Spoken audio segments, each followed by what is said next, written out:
அதிமுக சார்பில் தேர்தலில் போட்டியிட விருப்ப மனு அளித்தவர்களுடன் சென்னையில் உள்ள கட்சி தலைமை அலுவலகத்தில் 2வது நாளாக நேர்காணல் நடைபெற்று வருகிறது. இதுகுறித்த கூடுதல் விவரங்களை தலைமை செய்தியாளர் விக்னேஷ் வழங்க கேட்கலாம். விக்னேஷ், தற்போது கட்சியின் தலைமை அலுவலகத்தில் 2வது நாளாக நேர்காணலானது நடைபெற்று வருகிறது. இந்த நேர்காணல் பற்றிய முழு விவரங்களை பதிவு பண்ணுங்க.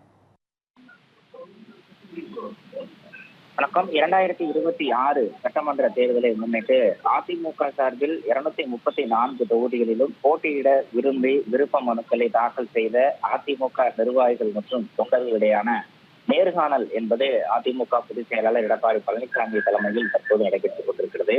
நேற்றைய தினம் தொடங்கிய நேர்காணலில் பல்வேறு தொகுதிகளை சார்ந்த நிர்வாகிகள் கலந்து கொண்டிருந்தார்கள்.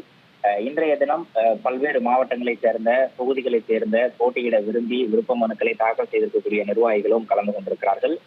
இன்றைய தினம் 2வது நாளாக நடைபெறக்கூடிய இந்த நேர்காணலில் கன்னியாகுமரி கிழக்கு, கன்னியாகுமரி மேற்கு, தஞ்சாவூர் மத்தி, தஞ்சாவூர் தெற்கு, சிவகங்கை, ராமநாதபுரம், திருநெல்வேலி உள்ளிட்ட பல்வேறு மாவட்டங்களிலிருந்து அதிமுக சார்பில் போட்டியிடுவதற்கு விருப்ப மனுக்களை வழங்கியவர்களிடம் நேர்காணல் என்பது தற்போது தொடங்கி நடைபெற்றுக் கொண்டிருக்கிறது.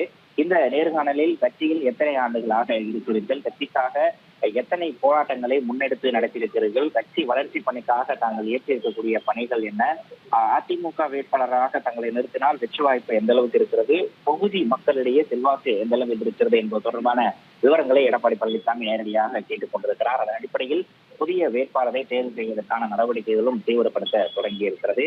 குறிப்பாக அதிமுக சார்பில் கடந்த தேர்தலில் போட்டியிட்டவர்கள் புதியதாக போட்டியிடக்கூடியவர்களுக்கும் வாய்ப்பு அதிக அளவில் வழங்கப்பட இருப்பதாக தகவல் கிடைக்கப்பட்டிருக்கிறது. அதன் அடிப்படையில் கட்சி வளர்ச்சி பணி அடிப்படையில் புதிய வேட்பாளர்களை தேர்ந்தெடுக்கக்கூடிய பணிகளும் தொடங்கி இருக்கிறது. இன்றைய தினம் நடைபெற இருக்கக்கூடிய இந்த நேர்காணலில் கலந்து கொள்ளக்கூடியவர்கள் அந்தந்த தொகுதி சார்ந்த பணிகளை தொடர்ந்து மேற்கொள்ள வேண்டும் எனவும், அதிமுக கூட்டணியில் இடம்பெற்றிருக்கக்கூடிய கட்சிகளோ கூட்டணிக்காக ஒதுக்கப்படும் பட்சத்தில் எந்த விதமான சலசலப்பும் உட்கட்சி பூசலுமின்றி அதிமுக கூட்டணி சார்பில் போட்டியிடக்கூடிய வேட்பாளர்களுடைய வெற்றி என்ற ஒன்று மட்டுமே இலக்காக நிர்ணயித்து அனைவரும் ஒருங்கிணைந்து பணியாற்ற வேண்டும் என்ற ஒரு அறிவுறுத்தலையும் எடப்பாடி பழனிசாமி தற்போது வழங்கிக் கொண்டிருக்கிறார். உங்கள் விரிவான தகவல்களுக்கு நன்றி விக்னேஷ்.